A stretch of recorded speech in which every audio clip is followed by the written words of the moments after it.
खाना बदोश कबायलियों पर हो रही ज्यादतियों के खिलाफ दफ्तर जिला कलेक्टर पर नीम बरहना एहतजाज किया गया।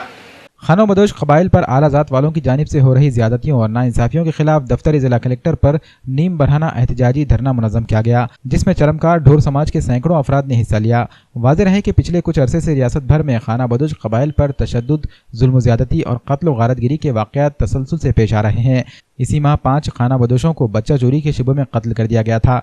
लातूर जिले में भी एक खाना बदोश नौजवान का कत्ल हुआ। ऐसी ही एक वारदात नांदेड़ जिले में भी इस माह की 14 तारीख को पेश आई, जिसमें खंदार तालुक़े में एक खाना बदोश लड़की का कत्ल कर दिया गया था। इन तमाम वारदातों में मुलविस कातिलों को फौरी गिरफ्तार करके इन्हें सख्त से सख्त सजा देने का मुतालबा इस धरने में किया गया। इसी तरह मुतासिरा खानदानों की बाज़ाबतकारी को यकीनी बनाने, मुस्तक़बिल में ऐसी वारदातों को रोकने, खाना बदोश कबाइल को कानूनी तहफ़्फ़ुज़ फराहम करने का मुतालबा एहतजाजियों ने किया।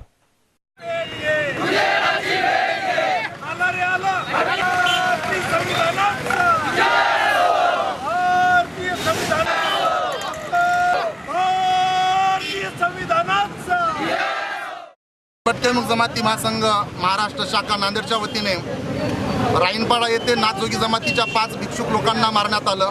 त्याचबरोबर लातूर येथील वडार जमातीतील प्राध्यापक अविनाश चव्हाण यांची हत्या करण्यात आली। त्याचबरोबर कुरुळा येथील भोई जमातीतील अनिता हुसुपाड यांची हत्या करण्यात आली।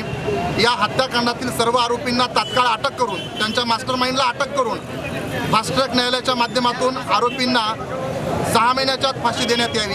त्याचबरोबर महाराष्ट्रात 15% जे भटके विमुक्त आहेत, जे अंग मेहनत करून जगतात, भिक्षा मागून जगतात, आपल्या कलागुणांवर जगतात, ते भटके विमुक्त आज जागतिकीकरण, खाजगीकरण आणि उदारीकरणाच्या युगामध्ये नष्ट होत आहेत। इथला पोशिंदा शेतकरी आत्महत्या करत असताना भटक्या विमुक्तांना जगावं कसं, हा प्रश्न घेऊन आम्ही नांदेड जिल्हाधिकारी कार्यालयासमोर अर्धनग्न धरणे आंदोलन करत आहोत। आमची पहिली मागणी आहे, भटक्या विमुक्तांना आत्मसंरक्षण देण्यासाठी महाराष्ट्र शासनाने, केंद्र सरकारने 1989च्या अनुसूचित जाती जमाती अत्याचार प्रतिबंधक कायद्याच्या अंतर्गत भटक्या विमुक्तांना अट्रॉसिटीचं संरक्षण देण्यात यावं आणि या संपूर्ण हत्याकांडाची जबाबदारी घेऊन महाराष्ट्राचे मुख्यमंत्री तथा गृहमंत्री नामदार देवेंद्र फडणवीस यांनी राजीनामा द्यावा।